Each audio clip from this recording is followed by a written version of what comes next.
The marble floors of Riverside Galleria gleamed under the crystal chandeliers as I followed my mother and sister through the main concourse.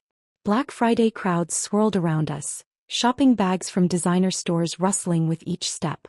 My mother's voice carried over the ambient music and chattering shoppers.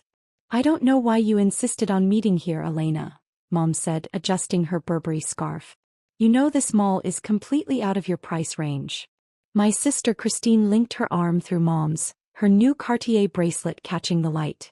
"She probably wanted to window shop. See how the other half lives." I smiled softly, running my hand along the brass railing I'd personally selected from an architectural salvage company in Boston 3 years ago. The entire restoration of this 1920s building had taken 18 months and cost $42 million. Every detail, from the restored Art Deco moldings to the imported Italian marble, had required my approval. "I thought it would be nice to spend time together," I said simply. "It's been a while since we all went shopping." Christine laughed, the sound echoing off the vaulted ceiling. "Shopping? Elena, the cheapest store in here is probably that soap boutique, and even their hand wash is $40. Your entire beauty budget couldn't cover one bottle." We passed the fountain in the center courtyard, where water cascaded over bronze sculptures I'd commissioned from an artist in Prague. Children threw pennies while their parents relaxed on the limestone benches surrounding the pool. "There's a Target about 3 miles from here," Mom suggested helpfully. "Much more appropriate for your budget. They're having sales today too." "I'm fine shopping here," I said. Christine stopped in front of Valentino, her eyes lighting up. "Oh, this is where I bought my dress for the charity gala last month. Marcus and I are seated at the head table this year. The tickets were $5,000 each." "Your husband is doing so well," Mom gushed. "Senior partner at the firm at only 38. And that house you bought in Riverview Estates, simply stunning." "Thank you, Mom." Christine studied her reflection in the store window. "We've worked hard to build our lifestyle. The right schools, the right connections, the right neighborhood. It matters." I nodded, remembering the lease negotiation with Valentino's corporate team. They'd wanted prominent window placement and had agreed to a 15-year lease at premium rates.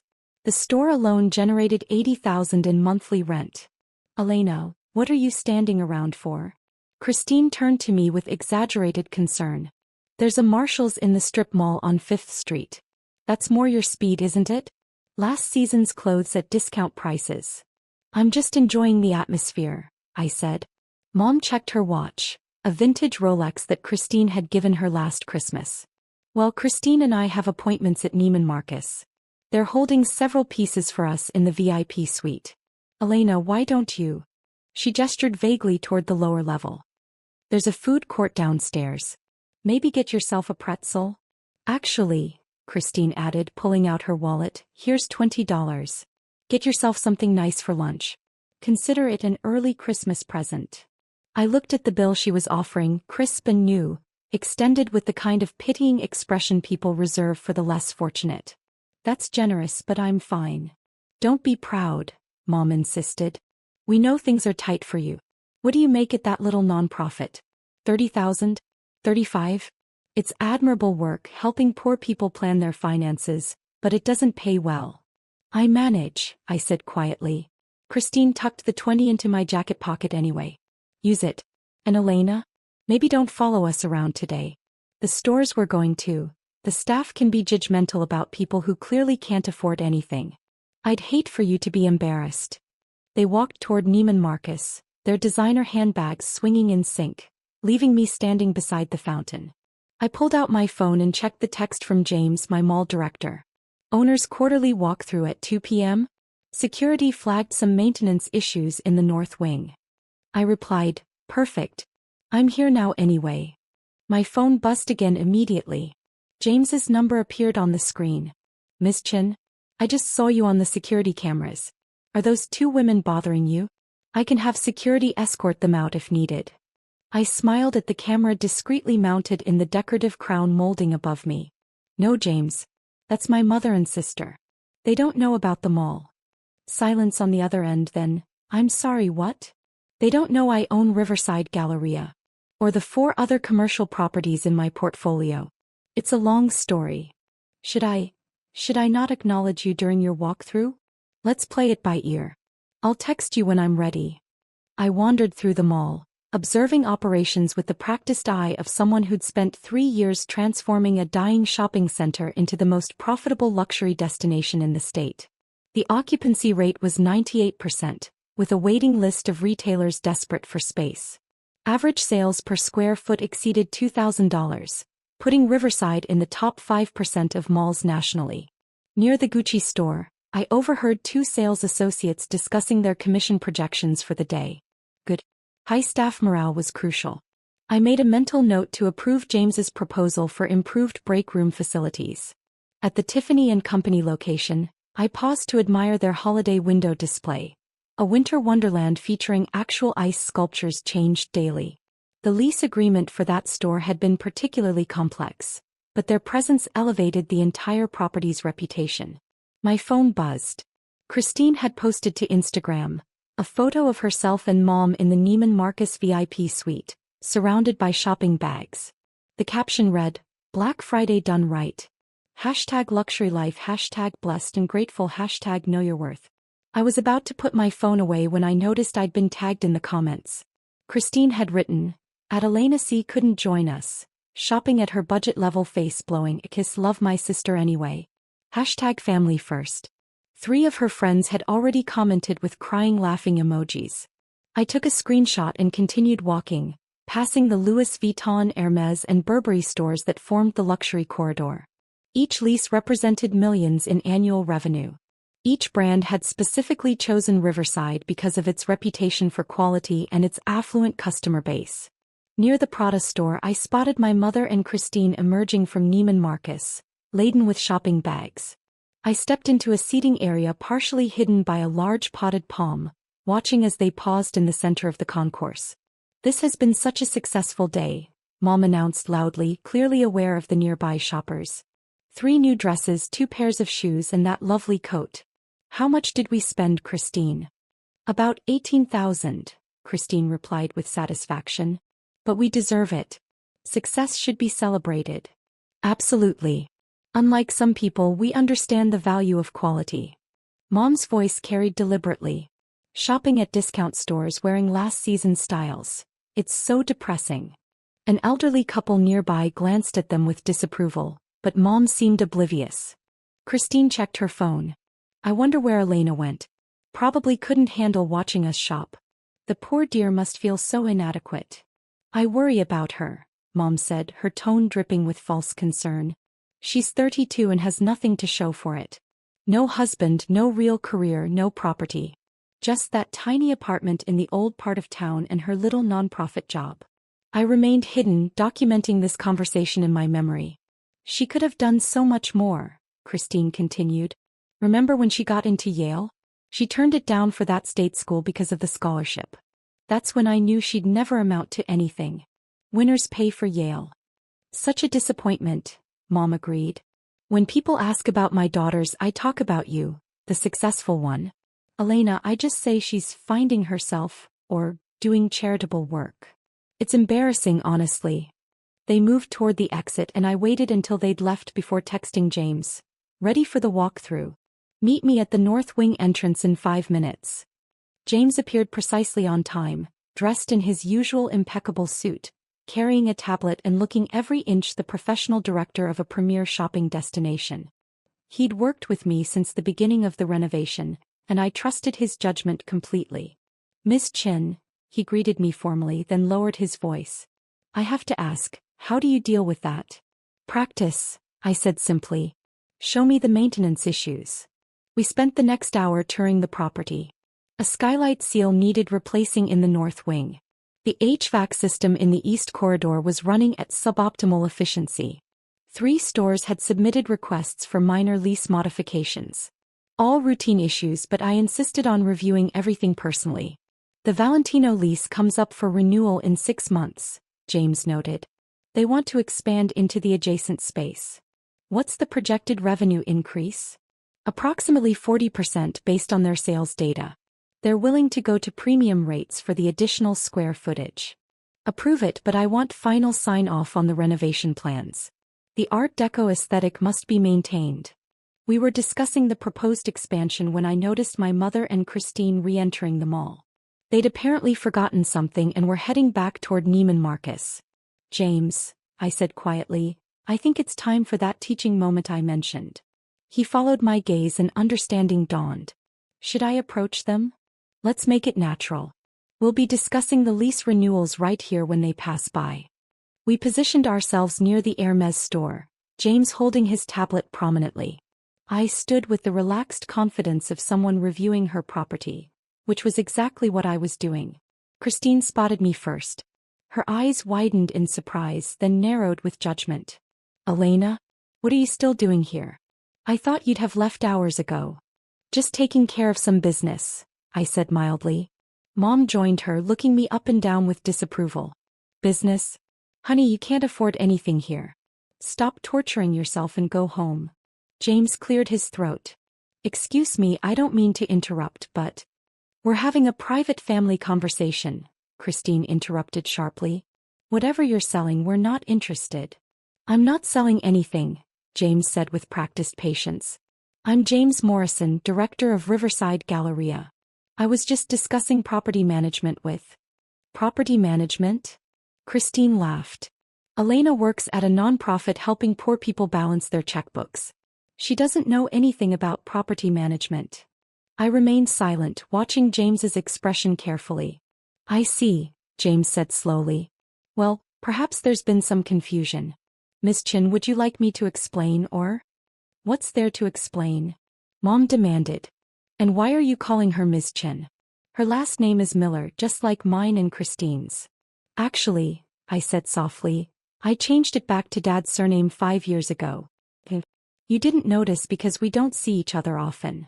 Christine waved this away dismissively. "Whatever name you use, you still can't afford to shop here. Elena, seriously, you're embarrassing yourself. This man probably thinks you're loitering." "Loitering?" James repeated, his voice carefully neutral. "Miss Chin, should I clarify the situation?" I thought about it, watching my mother and sister's faces, so certain of their superiority, so comfortable in their condescension. "Go ahead." James turned to face them fully, his professional demeanor firmly in place. "I'm confused about something. You're saying that Ms. Chin works at a non-profit and can't afford to shop here?" "Obviously," Christine said with exaggerated patience. "Look at her. She's wearing Target clothes and carrying a purse from TJ Maxx." "Actually, this purse is from Brunello Cucinelli," I corrected quietly. "It costs $3,000. I just prefer subtle designs." Christine's laugh was ugly. "You expect us to believe you spent $3,000 on that plain bag? Elena, lying about money is just sad." "I'm not lying. And I didn't spend money on it. The designer sent it as a thank you gift when I approved their store lease." The words hung in the air for a moment. Mom's expression shifted from condescension to confusion. "What are you talking about?" James pulled up his tablet, turning it so they could see the screen. "Ms. Elena Chin is the owner of Riverside Galleria. She purchased the property 3 years ago for $42 million, invested an additional $28 million in renovations, and has increased the property value to approximately $190 million. Silence. Christine stared at the tablet, where my name appeared at the top of the ownership documents. That's not possible." "I assure you it's quite possible," James continued. "Ms. Chin owns this mall outright, along with 4 other commercial properties in the region. Her total portfolio value exceeds $300 million. Mom groped for the nearest bench, sitting down heavily. $300 million? This can't be real, Christine insisted. Elena works at a nonprofit. She lives in a tiny apartment. She drives a Honda. I work part-time at the nonprofit because I believe in their mission, I explained calmly. I live in a brownstone I renovated in the historic district. It's 4,000 square feet and worth about $3 million. And I drive a Honda because it's reliable and I don't need to impress anyone. But Mom's voice was faint. You turned down Yale because you couldn't afford it. I turned down Yale because the state school offered me a full scholarship plus a stipend, and I wanted to graduate debt-free so I could start investing immediately. By the time I was 25, I'd purchased my first commercial property. A small office building I renovated and flipped. I used those profits to buy a strip mall, then another. Riverside was my fifth acquisition. James added helpfully. Miss Chin is rather well known in commercial real estate circles. She gave the keynote address at the National Property Developers Conference last year. Christine's face had gone pale. Why didn't you tell us? When would I have told you? I asked. At Christmas 3 years ago when you spent the entire dinner explaining why my life was a failure? Or at your wedding when you seated me at the kids' table because you didn't want your successful friends to know about your disappointing sister? Mom found her voice. That's not fair, Elena. We didn't know. Exactly, I interrupted, my tone still calm but firm. You didn't know and you didn't care to know. You saw my job title and my car and made assumptions about my worth as a person. But you let us believe, Christine started. I let you believe what you chose to believe, I corrected. I never lied about my circumstances. I simply didn't perform my success in ways you recognized as valuable. James's phone buzzed. He glanced at it, then at me. Miss Chin, the Versace corporate team is here early for their meeting. They're waiting in the executive conference room. Thank you, James. I'll be there in a moment. Wait, Mom said desperately. You're meeting with Versace? Their lease is up for renewal. They want to expand their current space by 40%. I checked my watch. I really do need to go. This meeting has been illuminating. Christine grabbed my arm as I turned to leave. Elena, wait. I don't understand. If you're this successful, why do you dress so plainly? Why do you work at a nonprofit? Why don't you live like you have money? I gently removed her hand from my arm. Because my self-worth isn't tied to external validation. Because helping people achieve financial stability matters to me. And because I learned a long time ago that people who judge you based on your appearance aren't people whose opinions should matter. But we're your family, Mom protested. Are you? I asked quietly. Family supports each other. Family doesn't mock each other on social media. Family doesn't hand their sister $20 like she's a charity case. Christine's face flushed. I was trying to be nice. You were trying to be superior, I corrected. There's a difference. James cleared his throat diplomatically. Miss Chin, I hate to interrupt, but the Versace team. Of course. I turned back to my mother and sister one final time. You're welcome to continue shopping here.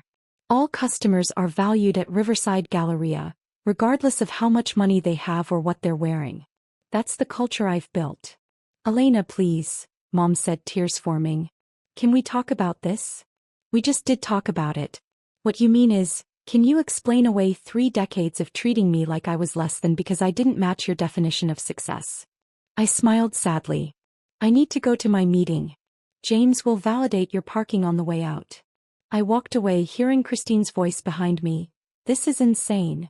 She can't just, we're her family. James caught up to me near the executive elevator.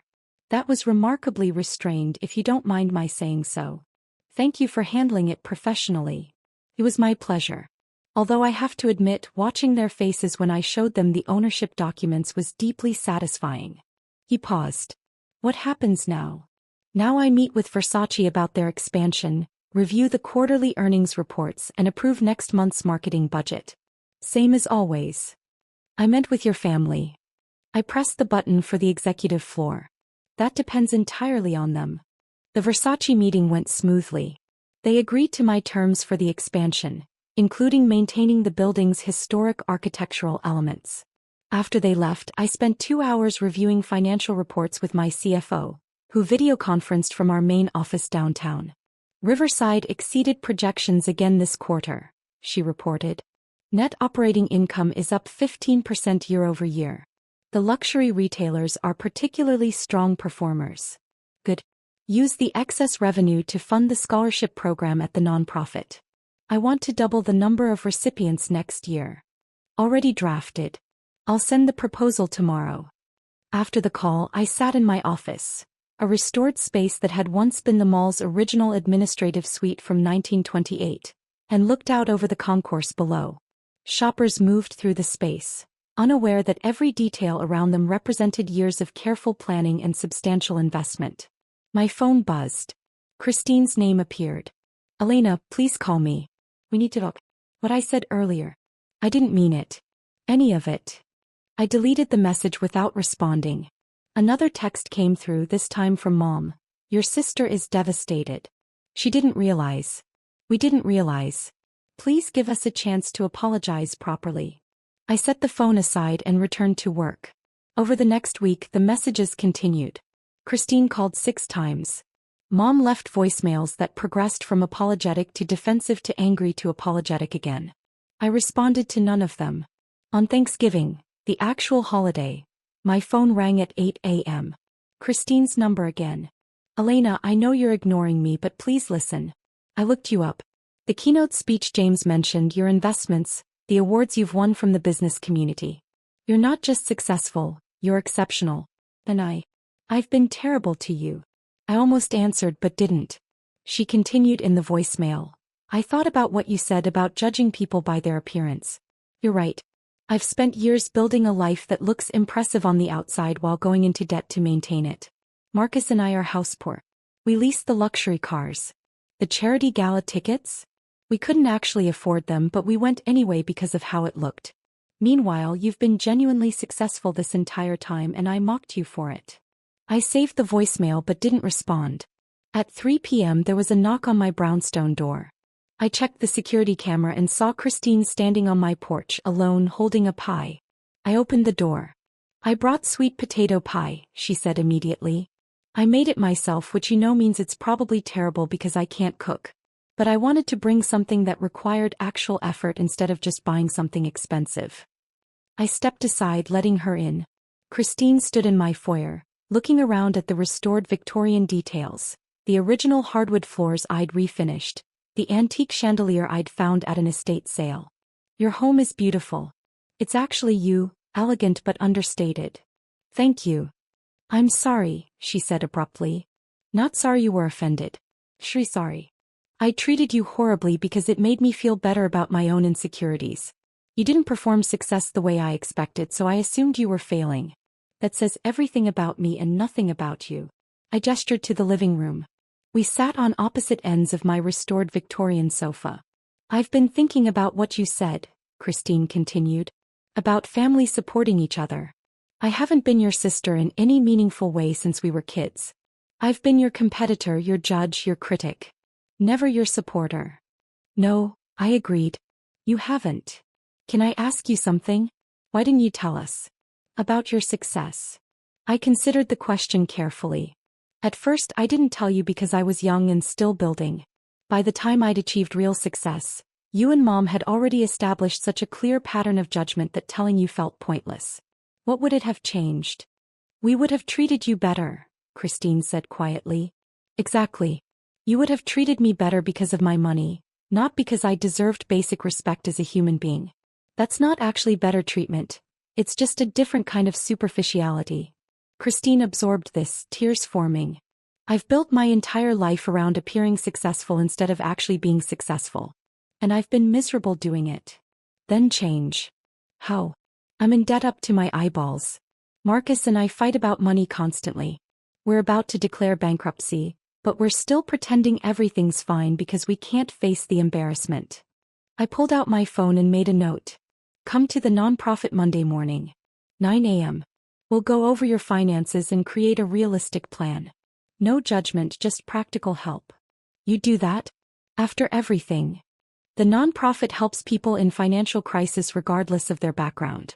That includes family members who've been terrible to me. I paused. But Christine, I'm helping you as a financial counselor, not as your sister. You'll need to earn the sister relationship back. That takes time. I understand. She wiped her eyes. What about Mom? What about her? She wants to apologize too. She's afraid you'll never speak to her again. I'll speak to her again. When she's ready to actually examine why she treated me the way she did, instead of just apologizing because she found out I'm wealthy.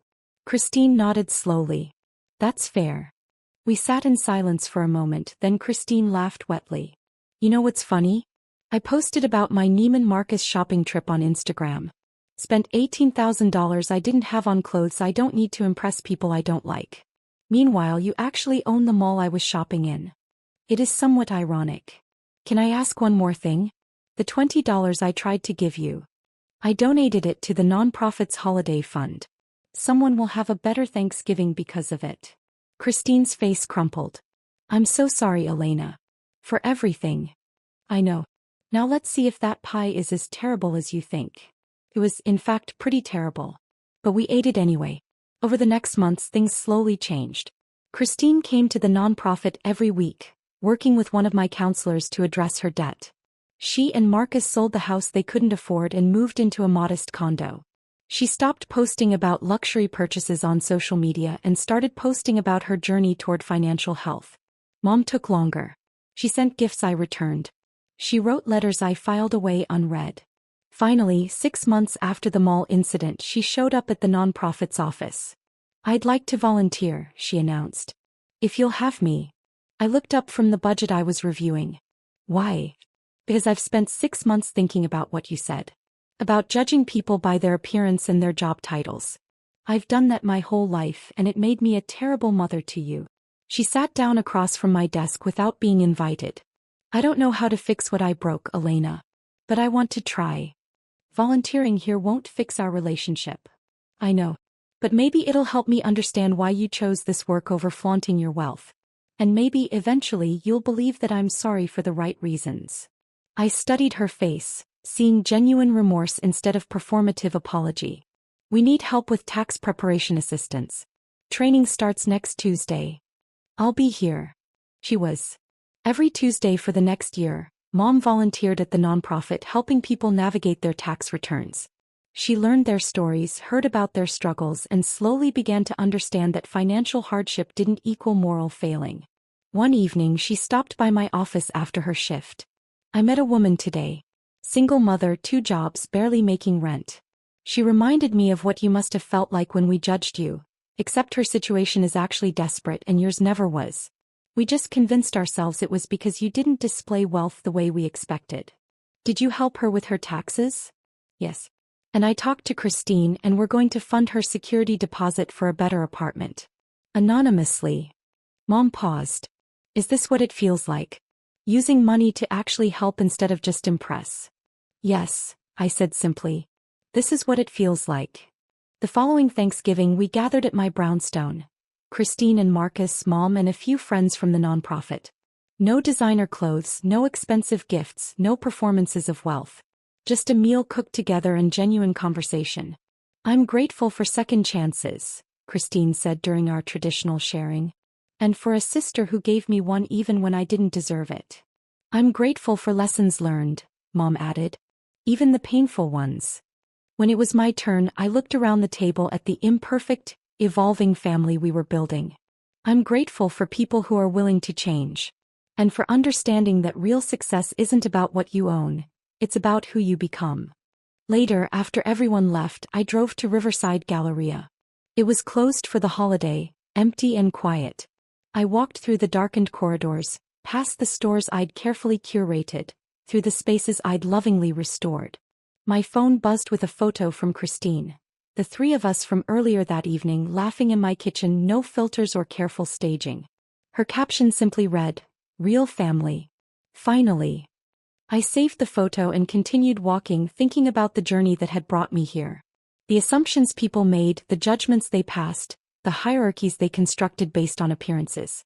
And I thought about the quiet power of building something meaningful instead of just building something impressive. Of choosing substance over style. Of understanding that the people who judge you by your bank balance aren't people whose opinions should matter. The mall stood around me in the darkness. My achievement, my creation, my proof that success could be built on authenticity rather than performance. But it was the brownstone I'd returned to that night that felt like real success. The relationships slowly healing. The family learning to see beyond surfaces. The understanding that wealth meant nothing without integrity. I locked up the mall and drove home, ready to start building the next chapter. One where the people I loved finally understood that the greatest luxury wasn't what you could buy. It was who you chose to be when no one was watching. And that, I'd finally taught them, was the only kind of wealth that actually mattered.